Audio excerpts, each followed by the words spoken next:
two, we don't run away. Remember that. Fresh. You don't like it because it's so cold. I love it. Charcoaly as hell, but it's good, right? Don't mind. I like that, right? It likes a little lime now.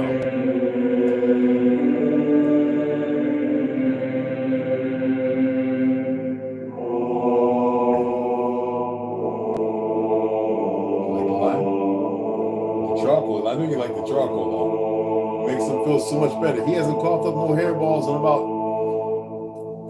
quite a while now. Over a week. Charcoal, lime. Be surprised.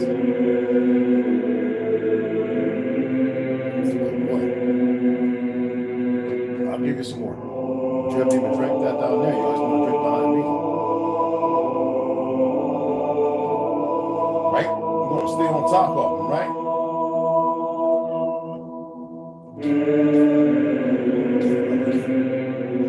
So what we do with ghosts, what do we do with the Nephilim that's under the ground? We go for them, right?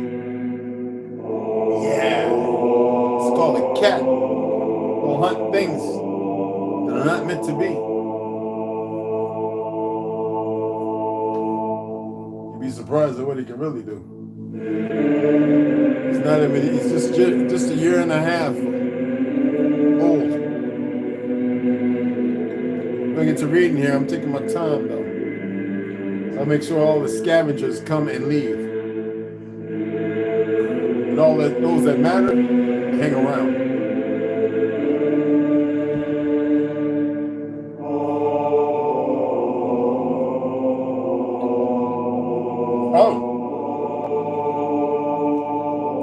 Come in, brother. I know everybody's getting off work or slave labor or whatever.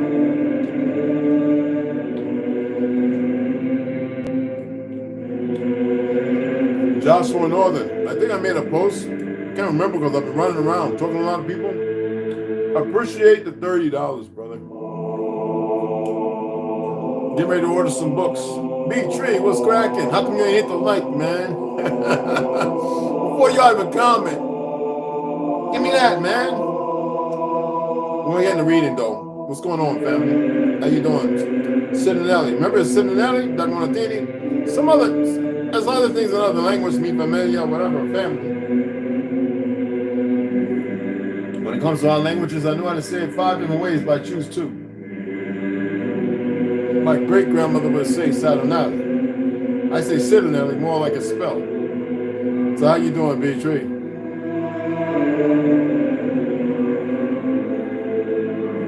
I found another book, but I'm gonna wait a couple of months if everything's still up and running. If they decide to come out the underground and everything else, this book is about, I'm gonna buy it solely by myself. You don't have to donate us, you don't worry. I got a funny feeling if I was to die and I did want to be buried, and I just wanted, and everybody decided to chip in and somebody made a wish card, I think some of y'all wouldn't even donate nothing. But anyway, it's all right. I really want to be buried butt naked, my ass facing the sky, not to the creator of creation, but to all these people who like to mitigate underground so they can see my shalom, kiss my ass by the nearest birch tree. There's a reason for that.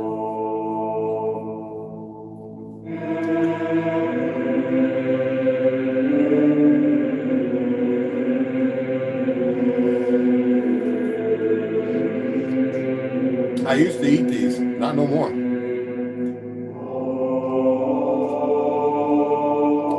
I don't trust it at all no more. Even the organic. I collect tons and tons, not tons. You would think that. Thousands upon thousands of heirloom seeds. Let's say I don't get to grow them like I used to have in my garden. I share on Facebook all the time. And there's somebody else may be able to come in instead of the ones that are hidden.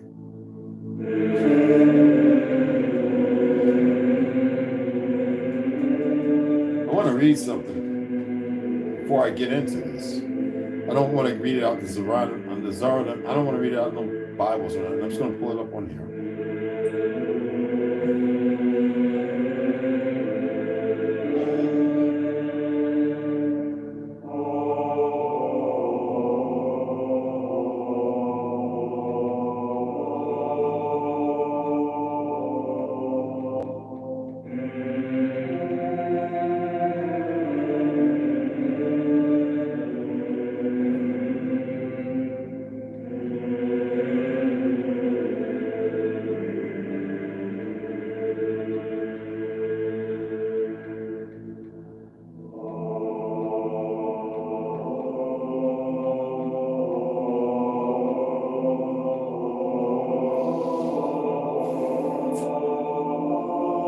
I haven't taken my pill in like 3 days, so I gotta breathe, oxygenate. I might have to take one because it feels like a cluster headache, but it's not a cluster headache. So I want to make sure that. So I just got to partaking in something that doesn't remove heavy metals, but it allows you to synapses to fire without the intrusion of all the heavy metals. But you know how it is.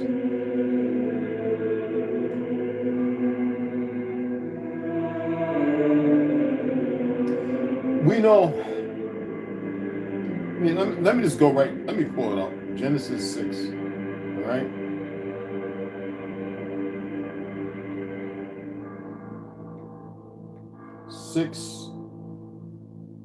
I think 6:4. I'm serious. I'm just pulling it up. Genesis chapter 6,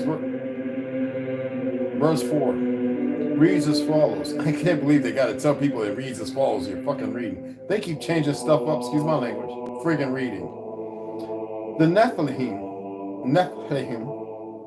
were in the earth in those days, and also after that, when the sons of the Creator came in unto the daughters of men, and they bore children to them. The same were the mighty men that were of old, the men of renown. That means after Noah. Samson, all those names. Why am I saying this? Because any good giant's a dead giant. And there have been numerous stories told, and they're not just stories, of giants being killed by spec operators, certain bombs, explosions underwater, and there are places in the ocean they refuse to go anymore, other than the lakes they see in the water. There are grand cities under the ground, people, that we once knew of.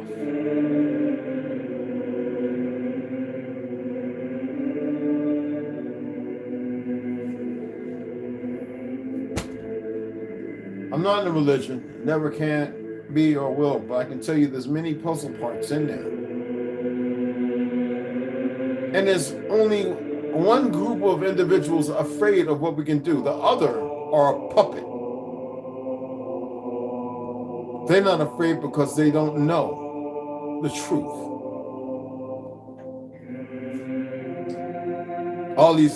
All our pale skin brothers are running around getting the same poisons and stuff because they don't know no better. They don't know that the majority of them come from us. So they're very ignorant of that fact. And when I stated that they would use a weaker, bastardized individuals, whether from here or elsewhere, and I meant that. And the only way that these individuals would know to do what they've been doing is to be led by those who knew of us. For these fake Ashkenaz from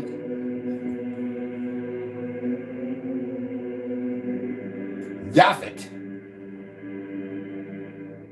if he's not just all incrementally included, were the weakest bastions of individuals and very angry and hostile.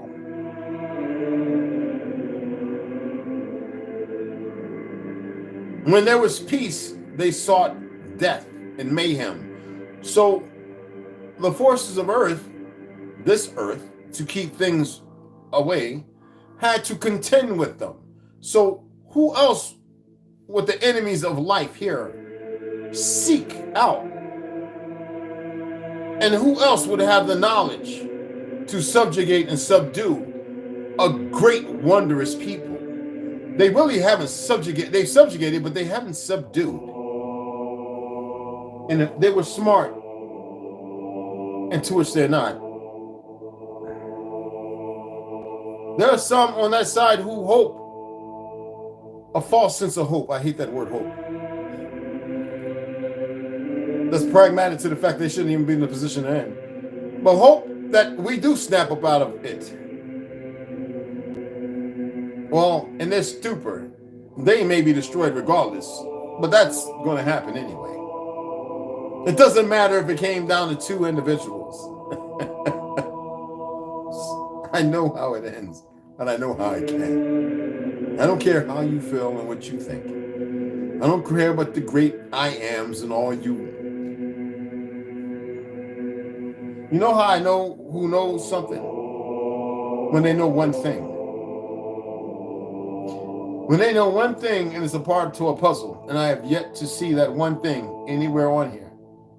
I see a whole diatribe of everybody else attempting to acclimate to the next. Some egos. There's a reason why I brought up 7 sins and 7 virtues. There's a lot more than that. But to keep it simple, because, it's hard for people to grasp all of that, even in the smallest denomination of information.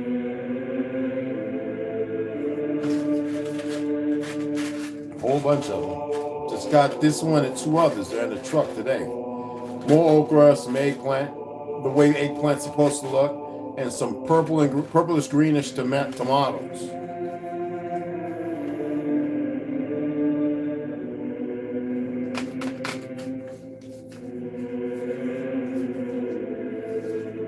Asparagus, Brussels sprouts. Brussels sprouts is why cabbage exists. Are you aware of that? Oh, you didn't know? What do you know? What makes a Brussels sprout? Does anybody know? What makes a cabbage, matter of fact? Does anybody know what a real cabbage really looks like? Roughly and crunkly and it's a cabbage. It's what color? You don't know? Okay. I actually grew some on the res and everybody was like, what is that? I was like, this is a cabbage. Huh? I was like, yeah, this isn't that pretty looking thing. This is with all the cellulite and the bumps and the grosses. This is not a BBL. This is a real one.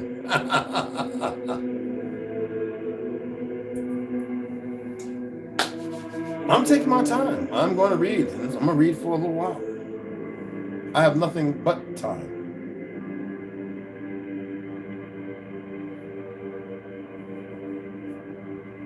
I'm not here to be liked. I love you or you don't.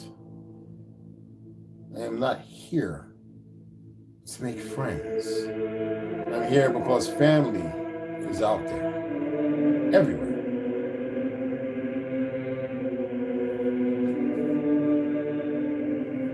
They don't build them like me no more. And you know why I started saying that? When people said it to me so much, it's just like with my grandma, and I'm saying, you're going to be a preacher one day. And I used to tell my grandma, shut up. They light my joint. All right, mama. But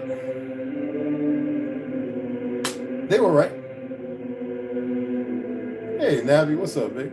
I'm different and grateful that I am. Very grateful. I'll get into reading here in a minute. I'm not in no rush. If you are, hold on, Boogaloo. I got to entertain myself every once in a while.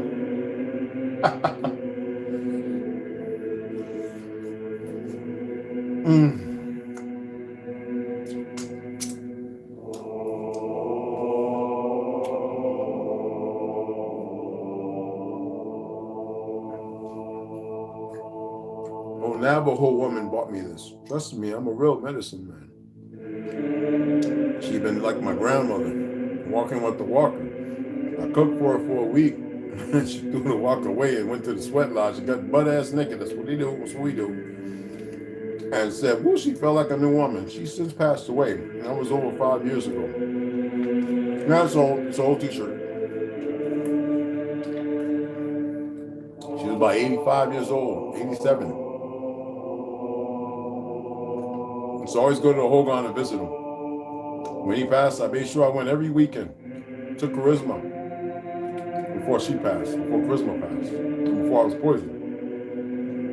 And I used to go there for a week and a half straight every day and cook and prepare the meals for her nephews and nieces, or grandnephews and grandnieces, to make sure that she ate their meals. She said, I got it. I remember the 4th day I went there, I saw her walking to the bathroom to excuse herself. She came out and says, "Whoo, child." And she had me cracking up. She dated melanated men during World War II, and she'd been alive for a long time,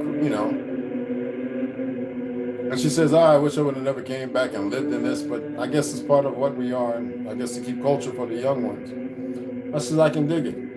And I would literally be in there, and everybody coming through the house, Red, someone, Miss Begay. I'm chopping and getting the food together. Pearl know nothing about it because she's always at that damn job and acting stupid. And I'd be home anyway. Me and Charisma go out, and it was good cooking for her. And after her, I went and took care of my grandmother. And my aunt actually paid me to stay an extra week. Didn't have to stay longer. And my grandmother started walking around again.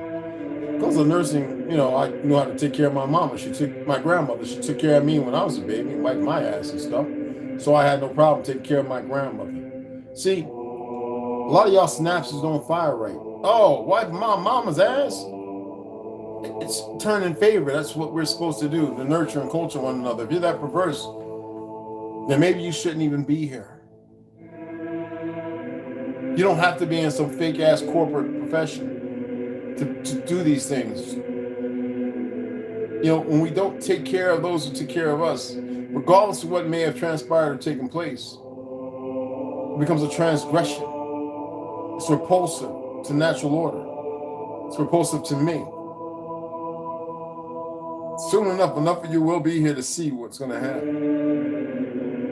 And I'm glad. And I'm happy. Why? Because of y'all's ignorance. Because of y'all's ignorance.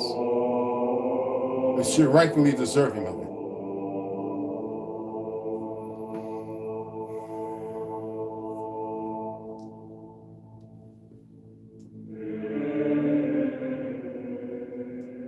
Let's go ahead and get this reading going.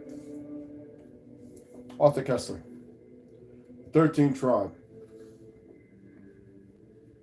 He's the author of it, so there's nobody else who wrote it.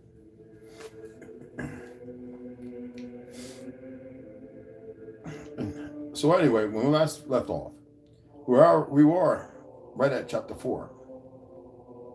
And when we finished off, we were right at Christian answers the Jews, who confronts the Muslim with the same question and gets the same reply. Neutralism has once more carried the day. Chapter 4. So much for the conversion. And we're talking about the so-called Khazars, the Ashkenaz, the sons and daughters of Japhet, by way of Gomer. For those who don't know no better, and there's a reality to that. Who run around with the mantle of our ancestral heritage of the world that existed before fake cowboy westerns that have you believe that buildings were a steeple of what do you call those? Saloons and salons and front wood barns when we had great cities. I'm going to do a post later on and you'll see what I'm talking about. So much for the conversion. What else do we learn from the celebrated Khazar correspondence? To take Haste's letter first, it starts with a Hebrew poem in the then fashionable manner of the Payot, a rhapsodic verse form which contains hidden allusions of riddles. And you see them doing that today. That goofy stuff, And frequently, acrostics. The poem exhausts the military victories of the addressee King Joseph. At the same time, it says addressee, okay? So know this. At the same time, the initials, so that they are not of the same people. At the same time, the initial letters of the lines form an acrostic which spells out the full name of Hasdai. Bar Isaac, Bar Ezra, Bar Sarhut, followed by the name of Menahem ben Sharuk. Now, this Menahem was a celebrated Hebrew poet, lexicographer, and grammarian. Remember, I expressed that before. A secretary and protege of Hastes. He was obviously given the task of drafting the epistle of King Joseph in his most ornate style, and he took the opportunity to immortalize himself by inserting his own name into the acrostic after that of his patron. Several other works of Menahem ben Sharuk are preserved, and there can be no doubt that Haste's letters is his handiwork. And that's what they're good at doing, rewriting history and lying. Not saying that was a lie, but inserting oneself somewhere where they don't belong to enumerate themselves as one of them is purely a fabricated lie. After the poem, The Compliments of and Diplomatic Flourishes, the letter gives a glowing account of the prosperity of Moorish Spain and the happy condition of the Jews under its caliph, Abdel al-Rahman, the like of which has never been known, and thus the derelict, sheep were taken into care. The derelict sheep were taken into care. The arms of their persecutors were paralyzed, and the yoke was discarded. And the country we live in is called in Hebrew Safad. But the Ishmaelites who inhabit it call it Al-Andalus. Ishmaelites. Hasdai then proceeds to explain how he first heard of the... Now, I want you to understand, Ishmaelites and Israel are two different things. What's the isms? And anyway, I'm not going to have you too perplexed. First heard about existence of the Jewish kingdom from the merchants of Khorasan. Then, in more detail, you've heard these words in movies and everything, Khorasan and all these different words I'm speaking from here. Then in more detail from the Byzantine envoys, and he reports what these envoys told him or expressed to him. I questioned them, in brackets, the Byzantines, about it, and they replied that it was true, and that the name of the kingdom is Al-Khazar, between Constantinople and this country. There is a journey of 15 days by sea. But they said, by land, there are many other people between us and them. The name of the ruling king is Joseph. Ships come to us from their land, bringing fish, furs, and all sorts of merchandise. They are in alliance with us and honored by us. So we exchanged embassies and gifts. Embassies did not mean a building. See how things get twisted, right? So that just alludes to that. They are powerful and have a fortress for their outposts. Star fortress, people. And troops which go out on forays from time to time, looking for the enemy, the Nephilim. Whether you want to say Anunnaki, custodians, it matters not. This bit of information offered by Hasdai to the Khazar king about the king's own country is obviously intended to draw a detailed reply from Yosef. It was good psychology. Hasdai must have known that criticism of erroneous statements flows easier from the pen than an original exposition. Next, Hasdai, it's not how it's pronounced, I'm saying it for you so that way you'll know, relates his earlier efforts to get in touch with Yosef. First, he had sent a messenger, a certain Azek bar Nathan, or Nathan, if you want to use that word, which instructions to proceed to the Khazar court.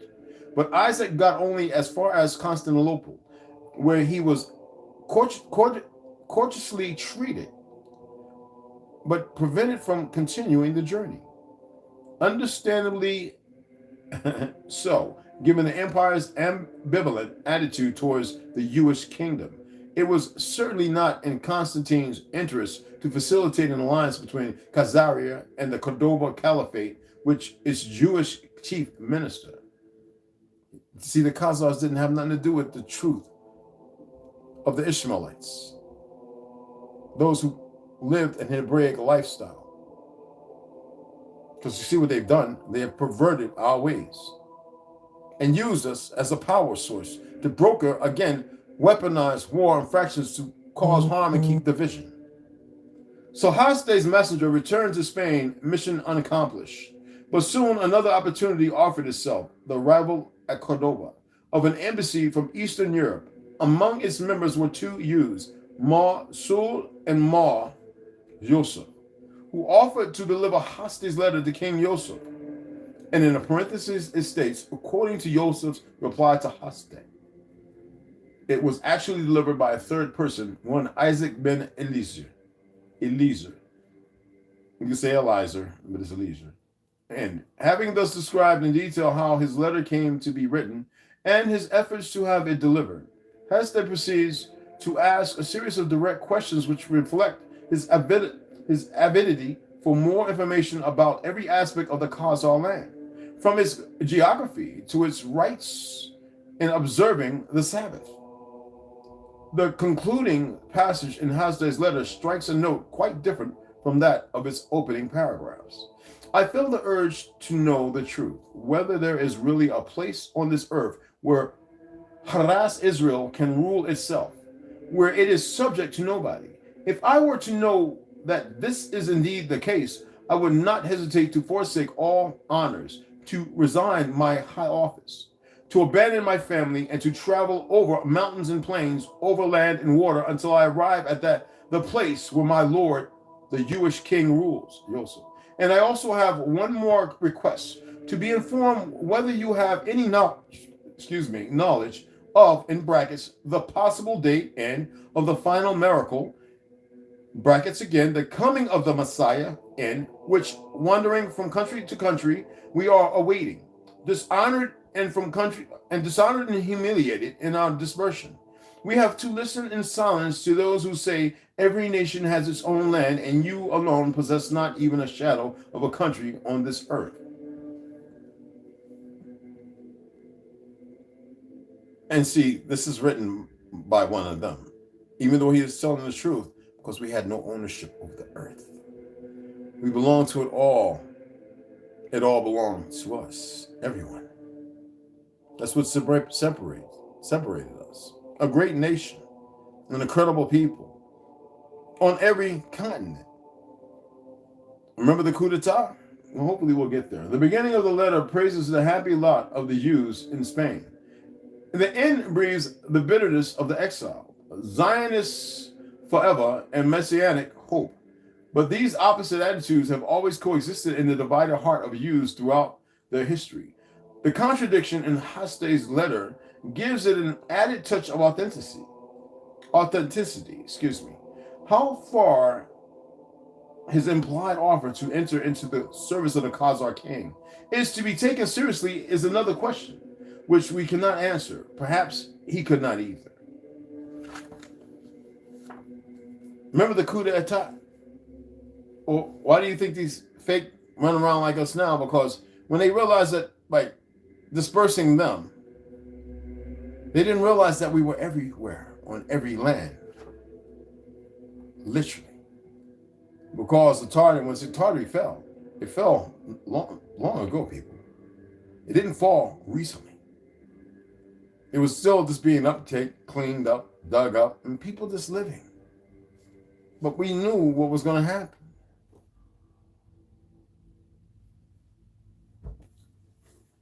Behold a pale horse.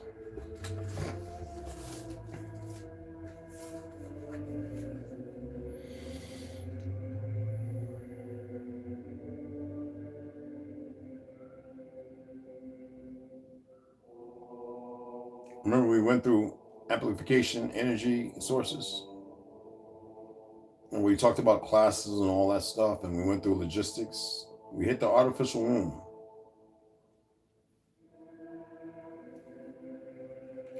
And that's what we're going to talk about right now. We're going to start with logistics, and we're going to go to artificial womb, and then we'll get into the political structure of a nation's dependency. And this is based upon the silent weapons for a silent war. And the reason why he does this, before you get to secret societies and the New World Order, and it goes to secret treaties of Verona, Goodbye USA, Hello New World Order, HR 4079, FEMA, and he starts to get into the Anti-Drug Abuse Act of 1988. He starts getting into a lot of deep things here, all right, that are just amazing. Goodbye. When we start crossing this bridge, literally, I mean, I go right to them because they're all tabbed. And I'm sitting here reading this stuff, like going through it, just speed reading, and I'm jumping the secret government and all that. This is stuff where you've got to really be careful of what you say and how you move, even though it's written. You got to see things differently. So let's go into the logistics. So we have to start somewhere, and we started with getting to know Mr. William Cooper. And here we are, his foundation based upon his etymology of his understanding of what he went through vice pre-Vietnam, Vietnam era and after, to him being murdered in Arizona, Southern. The successful application of a strategy requires a careful study of inputs, outputs, the strategy connecting the inputs and the outputs, and the available energy sources to fuel the strategy. This study is called logistics. A logistical problem is studied at the elementary level first, and then levels of greater complexity are studied as a synthesis of elementary factors. Sociology is an excellent way to look at it, not psychology. Sociology, you know, there are different factors that benefit, dissuade, change, manifest something else, pushes in a certain way, cast case, which I went through that, remember that? When we have these different classes that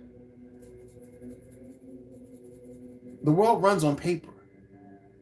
And paper for your birth, paper you pay with, paper with the fake laws that go and change, paper, burn the fucking paper and start fucking living. Now, let's go back and get back into the reading. This means that a given system is analyzed, for example, i.e., broken down into its subsystems, and these in turn are analyzed until, by this process, one arrives at the logistical atom. The individual, as William Cooper emphasizes, this is where the process of synthesis properly begins, and at the time of the birth of the individual. So we get into the artificial womb. From the time a person leaves his mother womb, every effort is directed toward building, not being destroyed, maintaining, not fractured, and withdrawing into artificial wombs various sorts of substitute protective devices or shells to not become phobic or deluded, to protect. But we're not nurtured. We're broken down even further. So therefore, instead of being elevated, we are raised.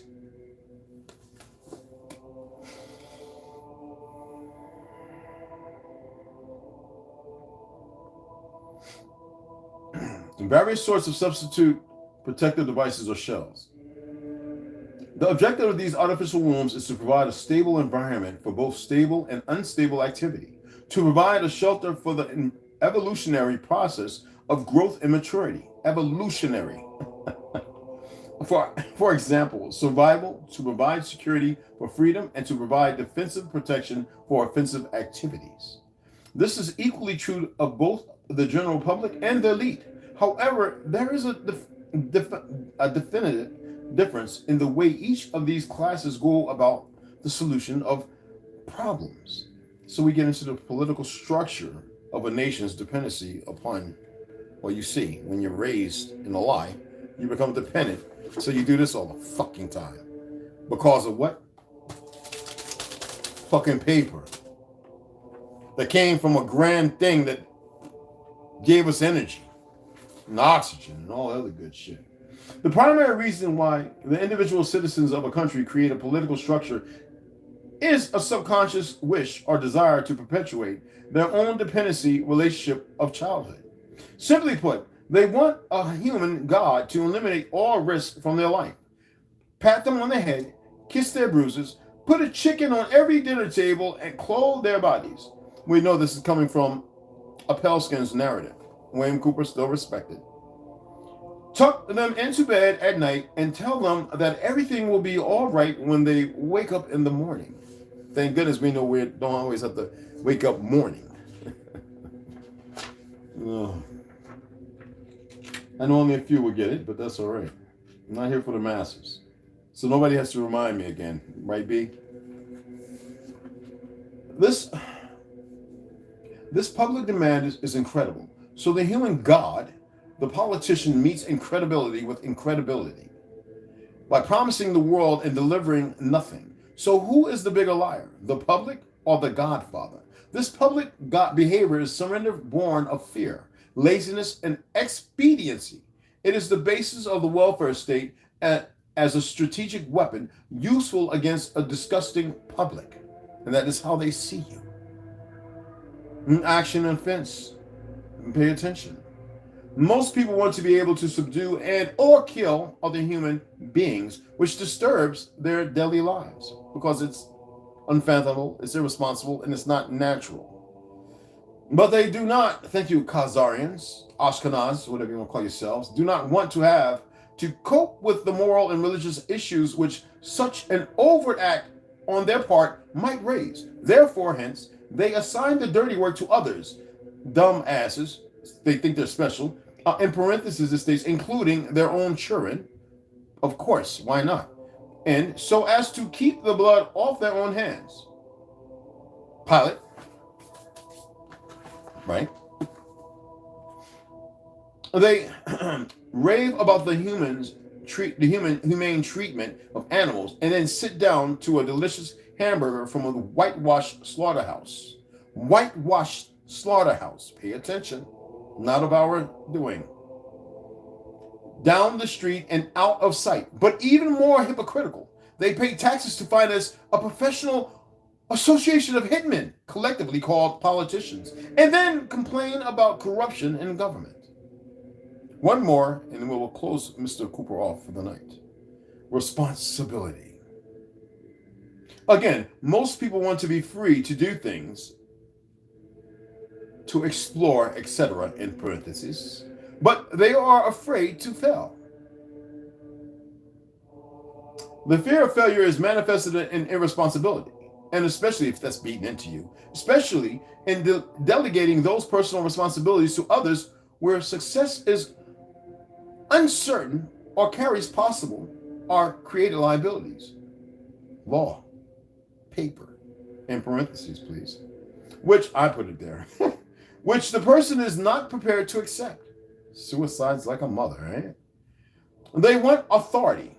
And now this statement is in parentheses, root word, author, paper, but they will not accept responsibility or liability. So they hire politicians to face reality for them, to which they do not, because they put you in obscurity. What is so hard to ascertain? I keep telling you, you and I are not the same. DNA of the gods. If you would just look in the fucking mirror for once. Excuse me. I need some lime and charcoal. It's so delicious. I filled it to the thing and it was spilling all over the place, and I didn't get any closer.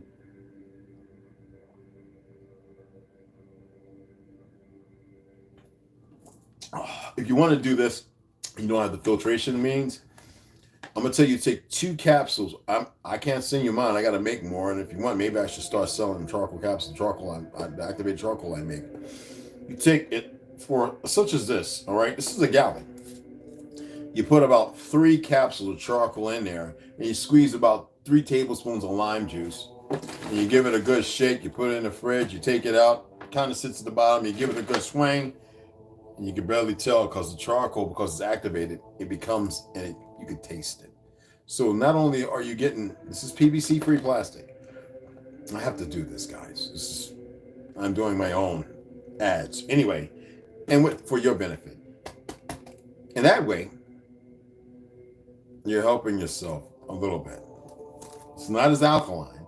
Too much alkalinity can be destroying. That's why it's good to fast. But alkalinity is what we need. But we need more than that. We need also citrus. All right? We need pectin. Every once in a while, some seeds. Dig a hole, take a crap, and you'll be surprised what grows from that. We need spices. Riboflavin and all that other stuff that comes in red and yellow and green and purple, hot, spicy, sweet, tangy peppers. That is how you get your system with the fibers online. But you have to fast. If you have a chicken sandwich or some coleslaw, mitigate it with hot water and lemon. Tablespoon of lemon juice or oil, organic preferably, or if you can squeeze it, or 2 tablespoons, and 8 to 10 ounces of warm fucking water. Drink it down.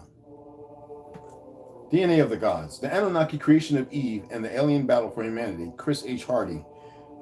The fuck is PhD? Because you know how I feel about all that stuff. So here we get jealousy and rage, leading to brutish criminal acts. It's been for a few days.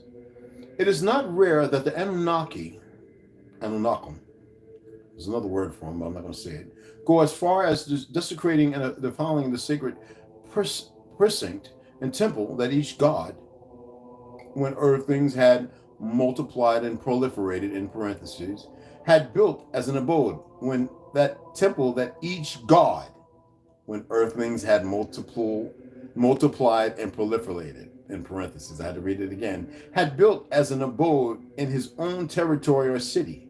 And sometimes they do not. They do that with total blindness and ignorance of that God's specific science or knack, thus putting people at risk and triggering catastrophes. Again and again, we see them performing acts of aggression, vengeance, and destruction. These impulsions stemming from their cravings, their violent jealousy, and their unchecked emotions. Ooh, charcoal. Oh, I can taste that one. Woo! These acts sometimes putting the Sumerian society under duress or even their entire civilization at risk, causing irremediable damages that they seem to have been unable to anticipate. One example is when Murdoch, that name's familiar, who for ages has never gotten back his share despite being the firstborn of Enki, now no wife and no land, as he mainly lived in exile, decides that it's ample time that he reclaims and rebuilds his own city and temple in Sumer. When he calculates astronomically, wrongly as it turned out, in parentheses, the beginning of the Ram era, Ram, which is Ram era, that would mark his own reign as king of all the gods and gets a favorable oracle, he comes back to Sumer. And that's just going to be in the other book, Wars, on page 253. We'll get into that because I want to read that with the book of Tartaria. And I've got 3 books. I'm going to use the one that most of y'all are familiar with and a couple other books. And we will cover that as well. And from there, we'll come back to here, which will point out to the individual Murdoch. But when, on his own authority, Murdoch rebuilds his temple abode, the Esagil, in his own town of Babylon, in parentheses, it states Bab Eli, gateway of the gods. All the gods are mad at him. So we knew that in Flatlandis, Negro Mountain, that goes up where the creation can sit amongst all the domes, where no water and nobody can go, a seafarer has giants and twa people at the base of it. We know Babylon was a mockery of it to attempt to reach up, to which they never can. Because we know that the South Pole is not the South Pole at all, but the center of all. That's why I keep saying the enemy has made a mistake here, but that's another story. The gods are mad at him despite the fact that he just wanted to reconstruct his ancient antediluvial city. And they want him to go back in exile. And the assembly of the gods sends Nagrel, his dire enemy, in parentheses, Nagrel, as an emissary to convince his elder brother to leave Sumer. The story is developed in a text called the Era Epos, viewed from the side of Murdoch, and in which Nigel is called Era. Murdoch is a great scientist, architect, and engineer, like his father Enki. In Babylon, he has conceived of a whole infrastructure of canals. I hate this freaking word. Excuse my language. This freaking word. Retinas and waterworks that solves perfectly all the water problems, whether drinking water, baths, or irrigation, in the parentheses, for a city, and as a consequence for the whole of Sumer. This is a magnificent achievement because the overpopulation was creating a dire shortage of water and much bickering over the water sources, such that any Anunnaki must have heard about the brilliant solution brought by Murdoch. And nevertheless, their first reaction is to be so upset they want him out of Sumer. Murdoch finally agrees and on leaving explains to Negral that he can use his Isagel temple on the condition that he never set foot into the underground temple where his own machines are, because on the day I step off my seat, the flooding shall from its well cease to work. The waters shall not rise. The bright day to darkness shall turn, in brackets. Confusion shall arise, and the winds of drought shall howl. Sickness shall spread. And that's kind of a poem, and I didn't feel like getting all poetry with it. Negra assures his brother he wants only to erect some statues at the gate of the temple, the bulls of Anu and Enlil, and will not touch the waterworks. But of course, Nergal, foolish and violent as always, in parentheses states, does he not get his half sister to marry him and share her research center in South Africa by bullying and menacing to kill her? And we know in reading this, that's why I say pay attention to certain things. It is to dismiss certain groups of individuals or things, and then to allude and to bring into conscious places that didn't even exist in the fucking 17 or 1600s. So pay attention. Okay? By bullying and menacing to kill her, it's in the parentheses, starts to destroy the whole temple as soon as Murdoch is gone, and gets into the forbidden underground control room, the Guguno. I know that by memory. Where a humming sound can be heard and where he sees a luminescent stone.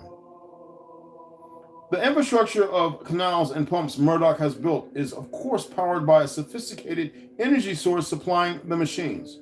With Enki, the chief scientist, in parentheses, as a father, Nimna, the chief biologist, in parentheses, as a mother-in-law.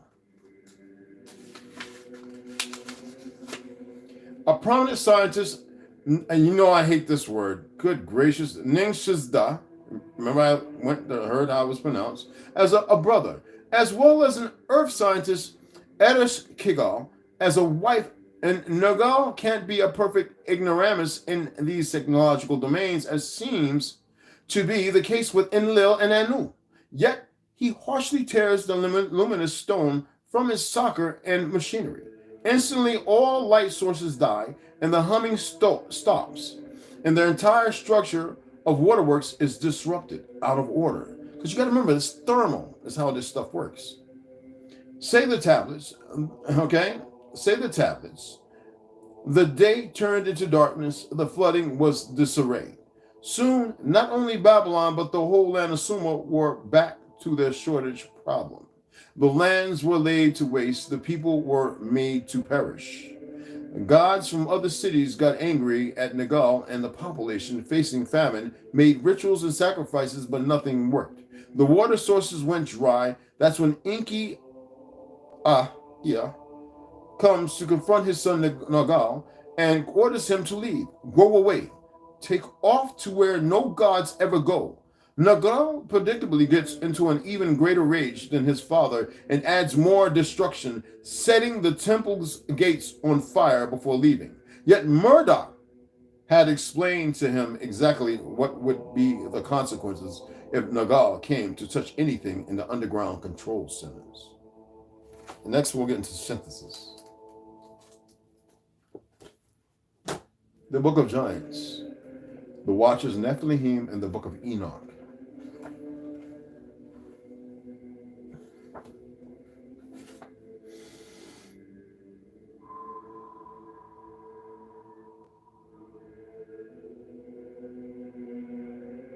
When we last left off, we was at, and on the day of the great judgment, he shall be hurled into the fire.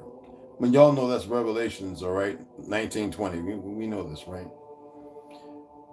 So you can go and look at that. If you want me to read it, I can read it. I have no problem with that. And the beast was taken, and with him the false prophet that wrought miracles before him, with which he deceived them that had received the mark of the beast. Hello. And then that worshipped his image. These both were cast alive into a lake of fire burning with brimstone. Can't be all that bad because the brimstone we got right here on earth from lava. So that's why I keep telling you it's different from what you think, because they rewrote shit. They want to have pain for their pleasure and pain to subjugate you. I'm not saying don't believe. I am saying know the difference. Do you think a creator of all life will inform you as to what purgatory, damnation, or hell really is, or that you forgot? And even though it's within you, it's the fear that compels you. They compel you with physical instead of the truth or beyond. Come on, be smarter, people, and heal the earth which the angels have ruined, and proclaim the healing of the earth. For I will restore the earth and heal the plague, that not all the children of men may perish through all the secret things that the watchers have disclosed and have taught their sons. Now they just want to destroy everything. Come on. As if y'all didn't see that. I hate reading New Testament shit, but you go to Romans fucking 8:18. I'm not reading that crap. The whole earth has been corrupted through the works that were taught by Azazel, Beelzebub, whatever the fuck you want to call him. Nimrod, I don't care. All of them, probably all, a bunch of them the same. To him ascribe all sin. To Gabriel said the Lord, proceed against the bastards and the reprobates, and against the children of fornication, and destroy the children of fornication and the children of the watchers. Fornication means that made sex between that which was never meant to be. All right? But see how they perverted it? They made y'all believe that you're supposed to marry one motherfucker. And if you have sex before this fake ass marriage, that they have ownership over you, blindly with that paperwork. Y'all, this is what I'm saying. You play fool's gold. There was never no one man with one fucking woman. Anyway, this is what they do. But pay attention to what's being said. Fornication means that outside of this realm. So know what it means. And also to stay with your own, because of the benefit of your bloodline being so righteous that even the Ashkenaz knew they had to pervert it. Are you fucking paying attention now? They may destroy each other in battle, shorten their days. Okay, cause them to go against one another, that they may destroy each other in battle and shorten their days. To be compelled. In Genesis 6:7, as it states, and the Lord said, I will destroy man whom I have created from the face of the earth, both man and beast, and the creeping thing, and oh my God, that hurt. Oh, my nose had a ting in it. And the fowls of the air, for it repenteth me that I have made them. But Noah found grace in thy eyes of the Creator. Now, no, this is the regular stuff. This ain't no more of that. No request that the watchers, in parentheses, their fathers make of you shall be granted them on their behalf. For they hope to live an eternal life, and that each one of them will live 500 years. And the Lord said to Miguel, go bind Samjasa and his team who have associated with woman, and have them defile themselves in all their uncleanliness. When their sons have slain one another, and they have seen the destruction of their beloved ones, bind them fast for 70 generations under the hills of the earth, until the day of the consummation of their judgments, and until the eternal judgment is accomplished. So now you may understand why the 70s are so and sevens are so important, and the reason why the years and the months and the seasons have been changed.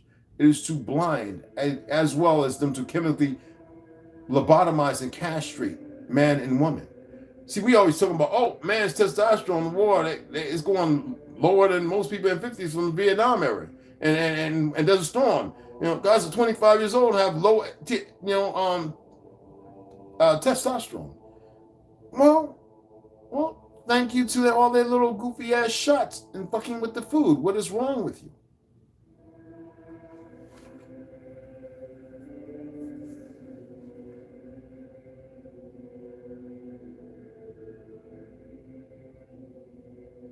When their sons have slain one another, and they have seen the destruction of their beloved ones, bind them fast for 70 generations under the hills of the earth, until the day of the consummation of their judgments, and until the eternal judgment is accomplished. Now you might wonder why we made mounds and put giants under them. Not the ones that worked with us. Because you can see the difference in the ones they dug up, destroyed, that were bound. Sometimes in the worst forms. But the ones that were with us, 9, 10, 12 feet tall, no, they were given royal burials. Know the difference. 70 generations of 500 years equals 3,500 years. When did Tartaria actually fall?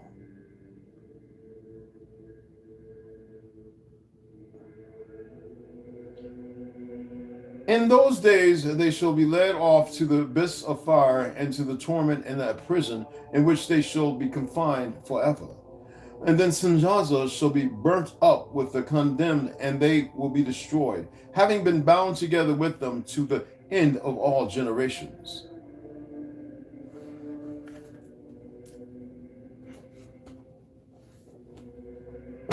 Exposing the exposition. 1851, 1915. The revision from 2019. This is 2021. This is by Howdy Mikowski. That's Shillanga. It's about several different names. Based on the tribe, the indigenous, black, fucking indigenous, aboriginal people, Africanus, not some fake native fucking. I had to say that because I'm getting tired of some of these pale little fake fraudulent motherfuckers getting all hyped up. And when some of us giving them respect, they still have a hard time. So fuck y'all. Until some of you get it together. Like I said, you won't like the end. Anywho, remember the pike when I showed y'all that went. Remember how far I said how far it went down? I'm talking about the pike. And if you think they can make this in 2 years, y'all are smoking some of the heaviest drugs I don't want none of. All right? Okay. The pike was the name for the fair's long midway street. Remember, it's over a mile and a half. I was going to refresh your mind, so I know it's been about 4 or 5 days. 4 days. Street was more than just a few booths and carnival rides. It was almost 1.5 miles long, and doctors warned weaker patients not to go to it out of fear they would collapse. Okay? This one right here, this one dwarfed the Chicago World's Fair. All right? Unbelievable, man. The Flight City. I mean, this is... And of course, what we talking about St. Louis, but even Lindbergh, all these individuals who would be part of subjugating our people and changing the narrative to create a false history and whitewash everything when no white people really existed, to create this phenomenon of race and everything else that started in the late 1700s, which I told you about. The 3 races of men became 4 and now 5. I don't even get the 5th one. I still don't get that. But I guess maybe that's these people that don't know what the fuck they are and they're going through the ALMNOP peoples. But anyway, this is the subjugation, but they weren't smart enough to do this stuff. I'm telling you, they were led by something else. So let's go on over here where we're supposed to pick up. There was more than just world trips. Frank E. Phillis. Let me get that right. There were more than just world trips. Frank E. Phillis produced what was supposedly the greatest and most realistic military spectacle known in the history of the world. It was a mock battle from the recent Boer War. Different portions. Didn't Gandhi help in that piece of shit? Anyway, portions of the concession featured a British Army encampment, several South African native villages, including Zulu, San, and Swazi, and a 15. You know what the San people are, right? The original people, which when the Ashkenaz got with them, made these New Age Chinese motherfuckers. Anyway, right? And a 15-acre, 61,000 mile square arena in which soldiers paraded and God damn. Yeah, arena in which soldiers paraded and major battles from the war were reenacted, with over 600 veteran soldiers from both sides of the war. At the conclusion of the show, the Boer general Christen de Watt, portrayed by an actor, of course, in parentheses, would escape on horseback by leaping from a height of 35 feet, 11 meters, into a pool of water. Another was Battle Abbey, designed to be a 400 by 250-foot replica of the convent near Hastings, where the Normans defeated the Saxons. It was fashioned complete with towers. Now we know about the Normans and the Saxons. Which one's the Pelskins and which one's the Negroes? Which was the origin of the land and which one's the invader? Anywho, it was fashioned complete with towers, bastions, parapet drawbridge. Inside was a museum of American wars with 6 huge cycloramas and depicting famous American battles: Gettysburg, Manassas, Yorktown, New Orleans, Buena Vista, Little Bighorn, and Manila. The Gettysburg cyclorama was 50 feet high and 400 feet in circumference. But they couldn't build that in a year and a half. They couldn't build that alone in 2 years. Anyway, of the many exhibits that were at this fair, perhaps the saddest was Geronimo, Apache war chief. Once again, as was at the fairs in Omaha and Buffalo, end of parentheses. He was placed, as Wikipedia called it, on display in a teepee in the ethnology exhibit. He sold photographs for 25 cents, signed autographs for 10, 15, or 25 cents, as the case might be. Supposedly, he got to keep part of the money. Others claim he did not, as he was still a prisoner of war and only let out of his Oklahoma jail to attend the fairs. Many people in St. Louis invited Geronimo to come to their homes, but his keeper always refused. And every Sunday, the president of the fair sent the 74-year-old chief to go to the Wild West show, where he took part in roping contests. He had this to say about the whites: "I am glad I went to the fair. I saw many interesting things and learned much of the white people. They are very kind and peaceful people. During all the time I was at the fair, no one tried to harm me in any way. Had this been among the Mexicans, I am sure I should have been compelled to defend myself often. I wish all my people could have attended the fair." This sounds much what a prisoner let out of jail for a few months would say about the very people who allowed him time outside.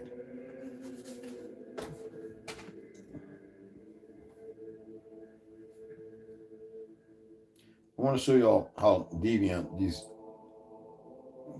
things are.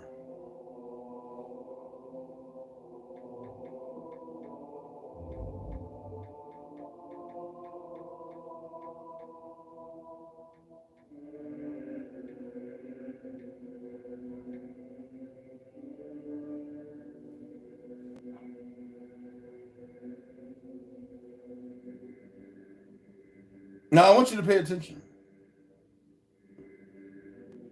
Okay?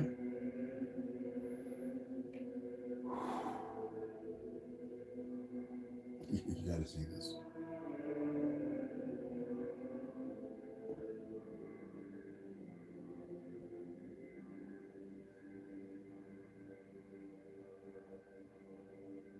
I want you to see this because I want you to know something. I'm going to make a statement. Because here, the Navajos say that they're brothers to the Apache. We know that James Brown was an Apache. And a number of other people. Now, the sad part about this is Chief Geronimo, not the Apache Geronimo, but I'm going to show you something. And I want you to look this individual up. Why? Who are the greatest people to have body doubles? When rewriting history, as George Orwell, Napoleon, and numerous others have stated. Now, I know this may be discouraging because we want to believe in one thing. But let me help you out in knowing that Geronimo, the one that they keep showing,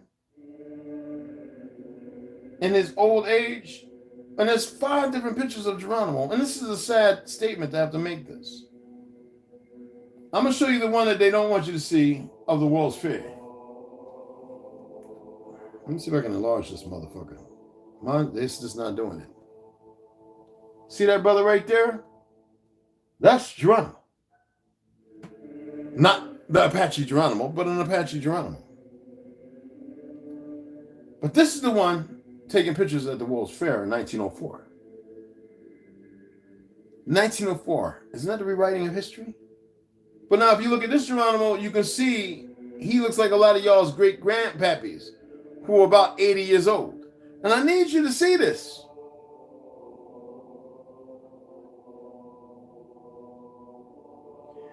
Yet, that's what I hate about these French and Dutch cameramen.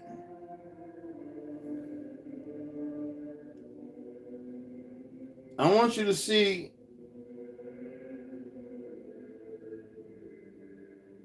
what happens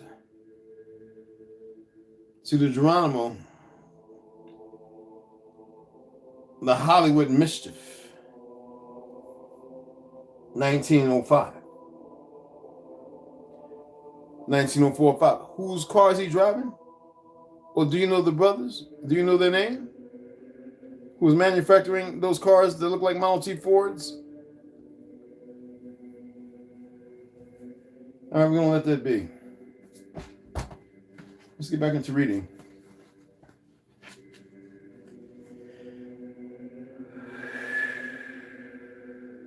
Anyway.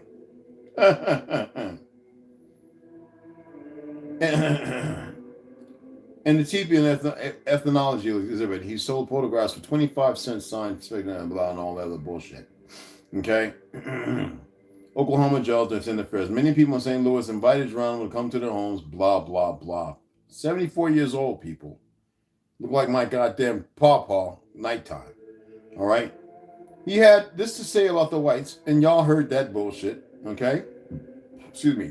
These fairs put primitive people on display. Primitive people is what this motherfucker is called. Okay. From a documentary on the St. Louis World Fair, one of the historians remarked, fairs were the celebration of Western civilization, of its superior intellectual and scientific achievement. The firm belief was that if we could spread that around the world, everyone would be better off. And we know that it was already all over the earth. This is what I'm talking about, a new fucking people coming into being who was leading these awkward, wayward, dumb fucks that we had to teach. Everything. The firm belief was that if we could spread that around the world, everyone would be better off. Hence, the primitives were shown off like animals at a zoo, who needed the great Western industrialists and Christians to come save and fix them. Such displays included the Apache of the American Southwest and the Igorot of the Philippines, both of which peoples were dubbed as primitive. We know that they were called Nagritas. Anyway, in the Philippines. The Cliff Dwellers was a production of the caves of the southwestern United States, covering over 5 acres of ground, containing over 100 dwellings and people by 300 natives of the Mokai, and Zuni races, including men, women, and children. For an extra 25 cents, one could enter the theater to watch Indians perform snake and kachina dances, and one could purchase authentic basket weaving, pottery, and silverwork. Let me read that again. Listen to me. The Cliff Dwellers was a reproduction of the caves of the southwestern United States, covering over 5 acres of ground, containing over 100 dwellings and peopled by 300 natives of the Moki and Zuni races. Do you know that the Navajos for black, they call us Zini, which comes from the word Zina? They don't even know that. Zin. It's a worldwide language, whether in Urdu, Farsi, Greek, Hindi.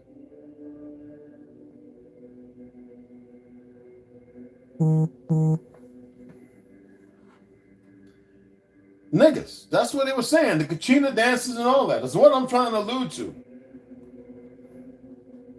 snake and kachina dances, one could purchase authentic baskets weaving pottery and silverwork.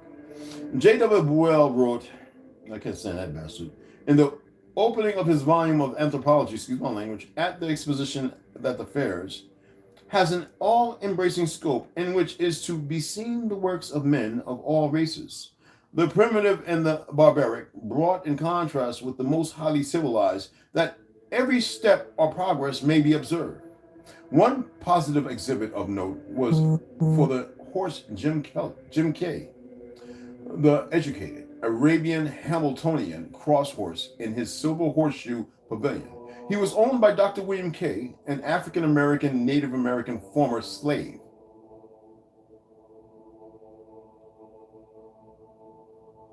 You know, I already sent him a message, right, about that African-American shit. He was dark. He was an autochthonist. But a lot of pale skins are still pretty damn stupid when it comes to truth. We know that African-American is a recent term utilized by Obama's fucktard ass self by way of Jesse Jackson, because you know whose father was CIA, and anyway, you know the politics. Anyway, a Native American former slave who became a respected self-taught veterinarian.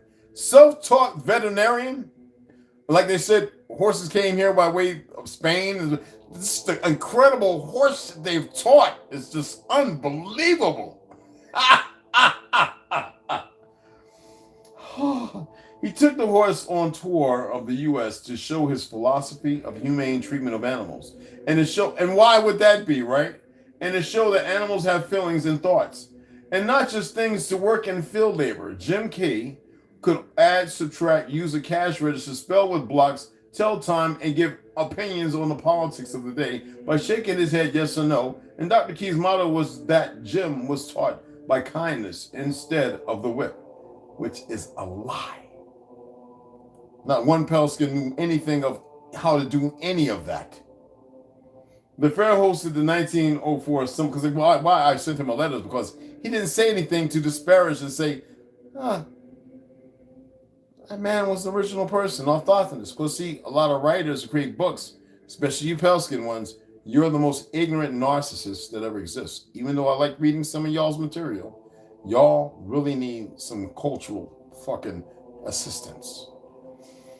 The fair hosted the 1904 Summer Olympic Games at the same time, the first Olympics. He's here dismissing all the pale skins did, question the relevance, and knowing that they didn't create or build none of it. I mean, come on. Who else? Was another group of pale skins? Come on. Out of here.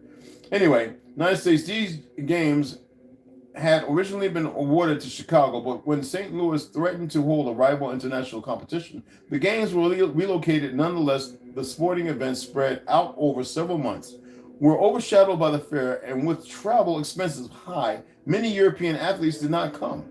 Many of the events were bogus, and the marathon turned out to be the strangest race maybe ever run, with the winner taking rat poison during the race, and another using a taxi cab to get to the finish line. We're going to cut it off there, and we'll get into then the fair was dismantled. And why did I say that? Well, because it's a fact. Everywhere we've lived, until the 20th century, we didn't destroy. Nothing. We improved everything.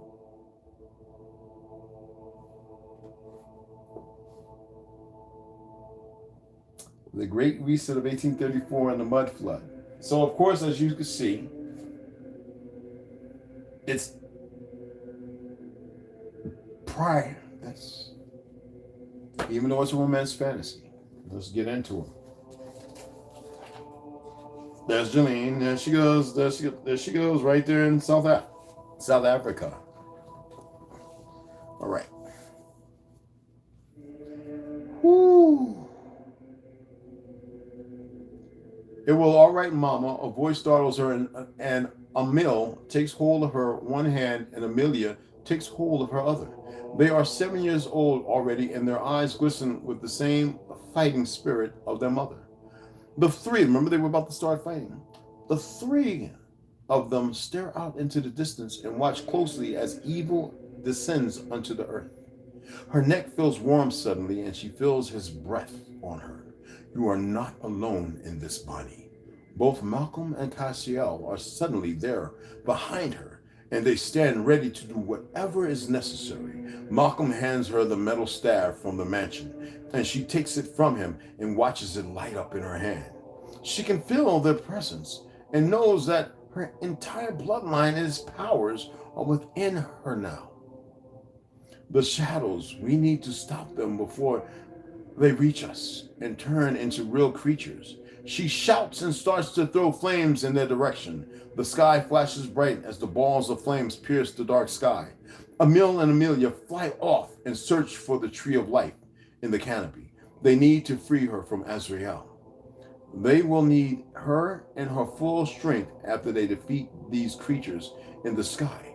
And they are just the beginning of what is coming. The creatures hover and hiss up in the dark, black and purple sky. They begin to grunt loudly, and this grim sound that radiates from them shatters the rocks and ice beneath them as they move over the empty tracts of land and fly towards the settlement. They are fierce and bloodthirsty, and she can feel a droplet of this lava land on her. She smells the stench as it turns to acid and melts another hole in her already hole-filled coat.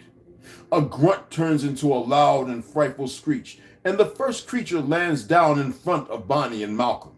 The ground shakes like an earthquake. Struck nearby, and a crack forms in the ground and stops just outside the settlement. The creature smells like death, and it drools a yellow liquid that turns into an acidic mess. Sounds like aliens and a few other things, doesn't it? Anyway, around it, she eyes it carefully, trying to figure out what it is and how to kill it. It is covered in scales with sharp knife-like edges and claws that could cut the hardest of rock in half with ease. It is reptilian, but looks nothing like she has ever heard or even seen. The heaven bearers would have no powers without Mother Nature on this side. We need to get to her and talk to her. Cashapp shouts towards Malcolm. We need to tell Azrael that the others want to overthrow him. Perhaps they can kill him for us. She says, and can feel a sharp pain in her heart as she looks over at Malcolm. As he gives her a gentle nod and soft smile, she knows what he needs to do, and it kills her inside. She gives him a loving smile back, and her mind talks to his. You come back to me. That is an order, Mr. Harrington. I love you, Bonnie, he replies, and knows she can hear everything he is thinking, including what he isn't saying. He tells her it will all be okay, and that he knows what he is doing. But she knows he is no match for Azrael on his own, not even with the tree of life helping him. She senses that this will be the last time she is going to see him. She holds back the tears and fights off the thought and feeling. This can't be the last memory he has of her. She walks up to him and gives him one last kiss, and he heads up to find Azrael in the canopy.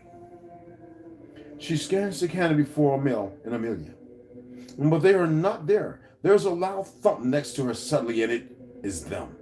They have grown again and are now teenagers. She would guess they are 13 years old. They stand next to her proudly, and she can see why. They have brought the tree of life with them, and she is safe. Bonnie is relieved. They desperately need her to help them convince Mother Nature of the heaven bearers' true intentions. Malcolm would need your help, she tells them, and Emil and Amelia acknowledge her with a simple nod, and off they go again, flying, some Neo shit. The tree of life follows their lead and walks towards the settlement and through the flaming dome of fire to guard it from the inside. Two more shadows land and become real-life creatures, and all three come charging at her and Cashapp at once. Bonnie clutches the metal staff in her hand as hard as she can, and a bright blue flame emerges from it. Her body lifts from the ground, and she circles around them at the speed of sound and cuts a circle into the ground. then turns blue, and a dome completely surrounds them. She swoops back towards Cassiel, and another dorm forms over him. As she lands next to him and gets back into a fighting position, the first creature that landed charges at them and bounces off of the dome that she created and starts to dig with his sharp and stubby claws to get underneath it. Cassiel takes this. She hands him the staff. Cassiel, take this. She hands him the staff. Focus on holding the dome in place and extend it down as far as you can. Let them dig. She is calm and collected, and her eyes are looking for something. Meanwhile, Malcolm has reached the canopy and is waiting for Azrael to come out of hiding and face him like a man. The atmosphere up there is calm, yet there is sorrow and unkindness lurking in the air, and it is hot, very hot. Sweat forms on Malcolm's brow, and he wipes it off with the black back of his hand. Excuse me. I can smell you, Father. Let us not play games today. He is sarcastic and angry. You got to remember that is his father. He's half, you know. Azrael is the master of deception, surprise, and his nickname goes the angel of death. Azrael, Azazel, pay attention. Every soul he takes results in him getting stronger, more evil, and craving more power. His goal is to create a new race of slaves, the humans, so that he can amass wealth and control. Sounds familiar? Once he has achieved a certain level of this, he will kill off the other heaven bearers. He can't have them challenge him, and he is not willing to share. They serve a purpose for now, just like everything and everyone else.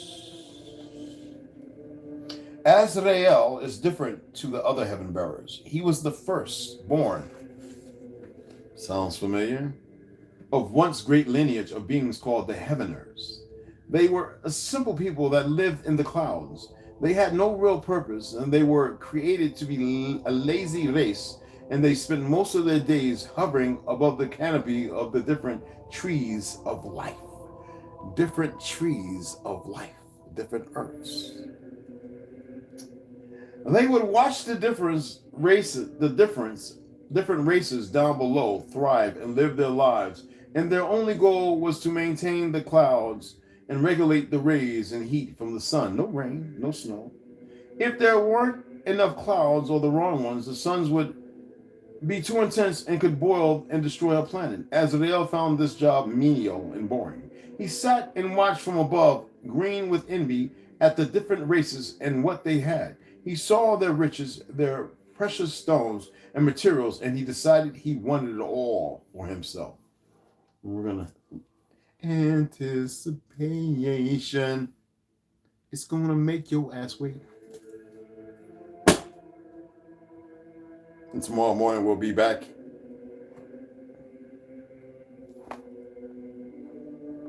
Oh, yeah. Oh, yeah. Well, I appreciate y'all coming in. I'm going to take this off of here and unplug it because it's at 100% for a little while. I don't want to burn the battery out completely right yet. Give some people shout outs. And it was fun reading, as usual. Let's see here. Who all came? God, dog, boy, y'all got a list. B Tree. What's going on, family? Yeah, he is big. He's on the chair down over there. Cool. Randall, what's going on, family? Peace, beloved. Navi Poet, you already got the salute. You know that. Etta Anderson, I hope you was able to hang in here for a minute.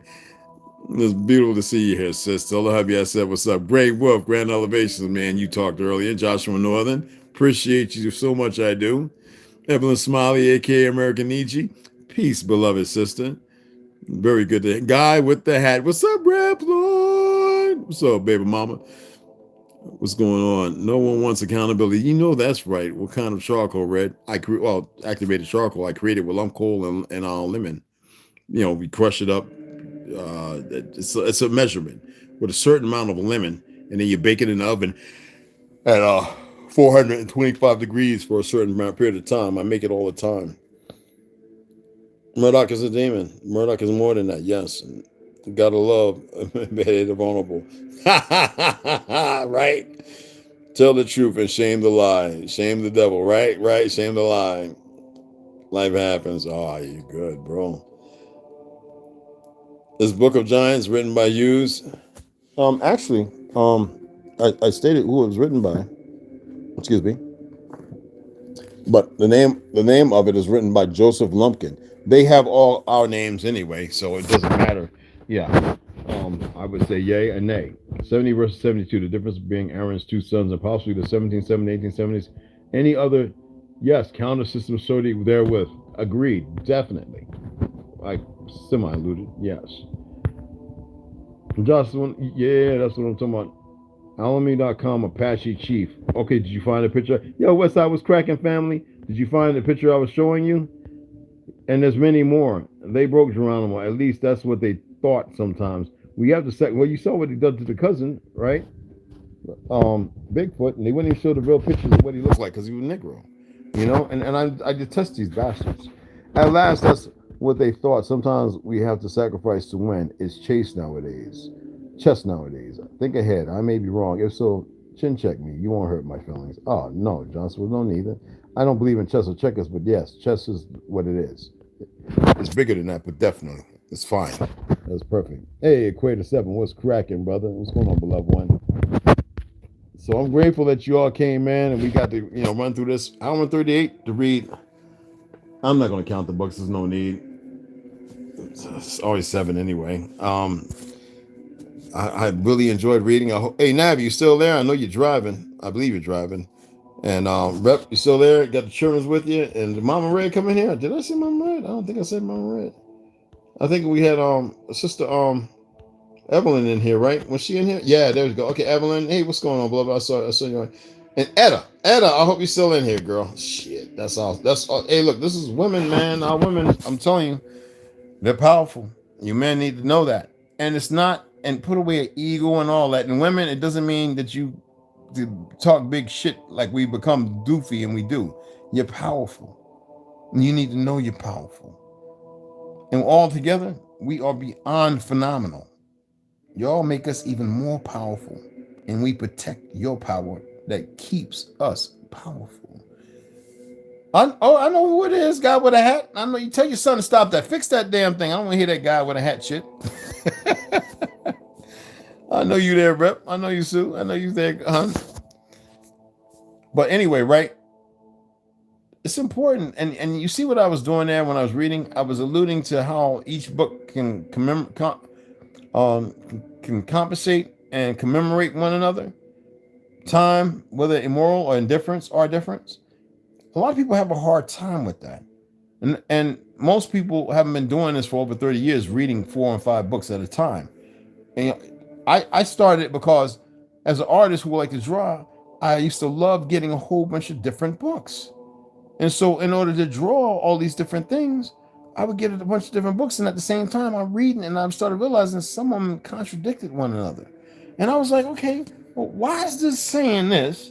Why is this one saying that? And so, my hat fell off the damn thing. I'm putting it back up there. Anyway, why is this one saying this? And why is that one saying that? And then, okay. Little fat one, right? Anyway. And then I started seeing it more and more and more. And I said, wait, there's a lot of hypocrisy going on. There's something wrong going on here now. And it's like every time I read books, it didn't matter what it was. Hell, they even could be about 6. And I was like, wait a minute, nigga, you had the woman upside down on the head. Now her neck is pushed up in the corner. What the fuck? Man, that was comical. But no, it's not about them having more potential. They're just powerful. They're very powerful. And we need to protect them so that way they can make us powerful. See, people don't get it. It's just that simple. It's nothing else. There's no queens and kings and all that other shit. It's real simple. Simple things. Women are very fucking powerful. They just don't really know it. They've been hampered, darkness put upon them, and situated into a corner of an abyss in purgatory created by the fucking Vatican, the fake kings, the black pope, and these fake Khazar sons of bitches by way of things y'all don't know exist that really exists. And I want you to believe in them, because if you believe in them, it takes away from you. Our women can enumerate us and make us so powerful, but they need to walk the soil. They need to connect back to Mama Earth and respect that to which they are. You dig what I'm saying? And we inside, they can make us men. I'm telling you, it's not just the cries and the tears. That's not weakness, but it's what happens with heart, the trigger, the change. That's why the food has been perverted. That's why sometimes you have to put away meat. You have to allow the vegetables. In the Bible, what does it tell you? A key. I gave you the life-giving fruit and herbs for food and healing. Come on, man. Most people have a hard time with that because we can utilize everything for excuse because what's out there in the world, it's hard to find everything everywhere because so much has been destroyed and replaced with perversions. But even with the perversions, the woman and even us can overcome that. It's not about just adaptability. It's knowing that the power that I'm talking about or discussing or alluding to is greater than what we can even imagine. You dig? It's beyond. It's incredible. All right? Anyway, it's time for me to sign off. And I appreciate every one of you, I do. To my beautiful beloved sisters, ladies, women, truth. And to my brothers, you already know. Share this. If you have not subscribed, I hope you do. And I hope you got something from it tonight. I love you all. God dog, man.